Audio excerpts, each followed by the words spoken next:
Welcome back to CityLine. With me is someone that, you know, I said in the green room to him and his gorgeous wife, Emma, who came along. I haven't seen Emma forever, and she is amazing. I could rent these two out for the best party guests in the world. And man, I would just say see you in Greece, because you would be so busy. Please join me in welcoming the one, the only, Stuart Early. You are the Executive Director for the Tahoma Audubon Society. And we're going to talk about caring for Washington wild birds in the winter, because I have a feeling that throwing out Christmas candy is not what I should be doing. No. And not that I would do that, but I just kind of threw it out there. So before we get into that, let's just hit play on where you were on the couch last time you were here. You educated us about a name change that is happening because it has white supremacist roots in it. Tell us about that, and how is the name change going? Okay, as you know, we're the Tahoma Audubon Society, and John James Audubon was a racist, an advocate for slavery, and a white supremacist. So his name no longer reflects our values. Right. So we've been going through a process of looking for a name change because the national organization failed to change their name. We started this process in May. We consulted with people. We had submissions for 64 different names. Wow. Our board has looked at different options on a rubric of, what encapsulates our geographical area, what's a welcoming name, what name reflects what we do. So I'm pleased to tell you the board has voted unanimously to adopt the new name of the Tahoma Bird Alliance. Tahoma Bird Alliance. Alliance. Yay! Wish we had like one of those, applause machines. But we do have, that has to be approved by the membership. So we have an annual meeting scheduled for the 24th of February, and hopefully the membership will support that new name, and we can then go forwards with a name that not only tells people what we do, but also the word alliance, celebrates collaboration and working with other people, and that removes the barriers which were terrible. So hurtful. Yeah. So TBA, there we are. That's it. All right. So, Mr. Tell me, how do we help these little birds in the wintertime? Where do we start? Well, it's tough for birds in the winter. Yeah. And I think the first thing we have to do is look at what we're doing, what we're putting out, and remembering that birds, just like us, there's a lot of respiratory viruses about. Birds catch diseases as well. So the best place to start is whatever you're putting out, keep it clean. If you haven't washed your bird feeders for a while, clean them. You can use a non-toxic dishwasher, dishwashing liquid, like most brands you have. And if you give that a good scrub, and remember to re-clean your bird feeders every couple of weeks. So that's a good place to start. There we go. And something I think most people, I would be concerned about keeping my bird feeder full. I may not remember to clean it. Yeah, and it can be a source of contagion for birds, because you think of all the birds going on your feeders. And then it's down to what sort of feeder you have. Some feeders, if you're happy with squirrels or bigger birds going on feeders, it's not an issue. Some people only want to attract the smaller birds, in which case you want to feed. Tube feeders are best. Okay. Because if you have a stationary platform, again, cross-contamination can occur. The birds walk through the food. Oh, yeah. They poop. They do. And so tubular hanging feeders are better. Okay. But metal is a no-no, because if you have metal perches and it freezes, the bird's feet can freeze. So if you're going to do normal feeders, tube feeders, plastic is better. Okay. With ideally wooden perches. Boy, I've learned something I didn't know a few minutes ago. So what about where do we put the bird feeders? I'm using myself as an example because that's what I have. I think that most people put their bird feeders outside of a window or where they can watch them, or if they're a budding ornithologist, they want to, what kind of bird is that? Is that the right protocol?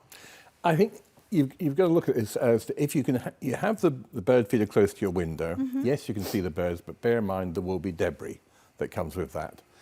If it's close-ish to the window, it's fine, or have it 30 feet away, because if you have it in between, when you have a gathering of small birds, predatory birds, or even cats, Yes. will see them, and if the birds panic, they can fly into a window, and what we call bird strike, and that is a horrific thing.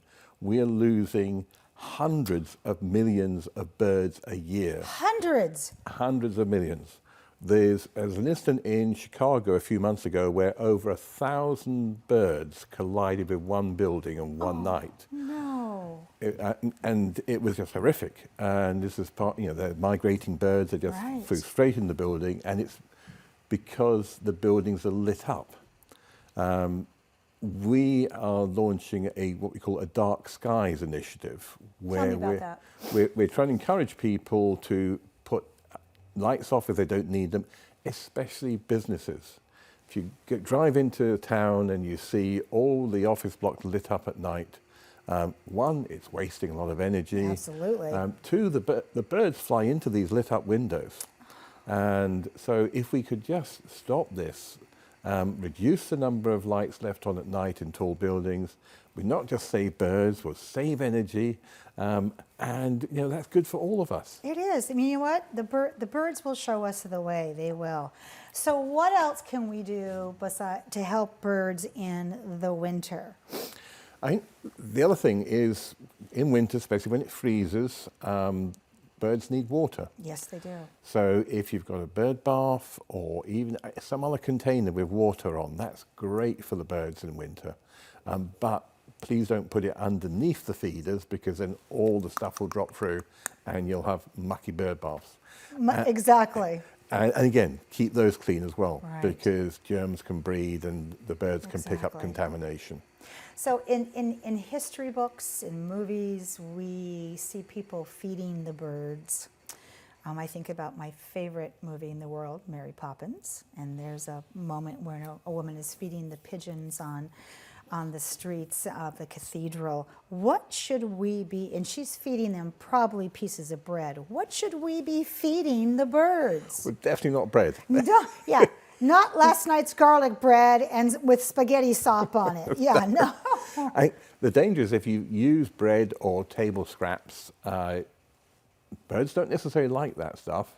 It's not good for them, and you're likely to attract other animals, potentially even rats. Ooh, So no, you thank really don't want to be doing that.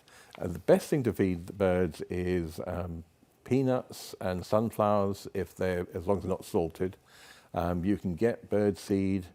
Ideally go for bird seed that has zero waste or no waste branded on it, because you can get a lot of packing in those things. Right. And suet is good. Suet. Yep. If you want to attract a different range of birds to your feeders, suet is good for attracting woodpeckers, warblers, chickadees, and sparrows. You know, as I sit here and talk to you, and I think about this time of year, and for me it's year round, because whenever I travel someplace, the first thing I do in the morning is I go out wherever I am and I listen for how the birds are different than they are in my backyard in Tacoma, Washington. This time of year, birds are on our heart, we have birds on our tree, and it's also time of year for the end of the year donations. So tell us about some letters have hit mailboxes, and tell us what we're looking at for the end of the year, Stuart. Well, we launched our fall appeal just a couple of weeks ago, and we're trying to raise revenue to look after birds, to protect birds and wildlife, so we really need everyone's help on that. So if people can support us, even $5 or $10, That's right. every little helps. And just very quickly people don't realize that some of the birds we do have all year round, like Anna's hummingbird. That's right. It's an all-round visitor to us, and what people can do, you sometimes think of hummingbirds as summer birds. If you've got hummingbird feeders, put them out. You don't need the red gunk. No red gunk. The best thing to do is create your own solution, 1 part sugar to 4 parts water, but use white refined sugar. Don't use brown sugar because that's Okay. too sweet. But just 4 parts water, 1 part of sugar, refined white sugar, and you can make your own hummingbird solution, and they'll love it. And they need it at this time of year. I cannot say thank you enough for the years that you've been in my life on this comfy couch, and for you bringing your precious Emma today, so I got to hug her and see her. I can't wait for the official change of Tahoma Bird Alliance. And we're going to have to work on our graphics, and we're going to have to get you a big badge, and then we're going to do a dance of liberation. So Stuart, have a happy holiday, and I want to see you back on my couch soon. You too. Have a great holiday, Amanda. Thank you. When we come back, we will have in the house Center Force. You don't want to miss that. We'll be right back.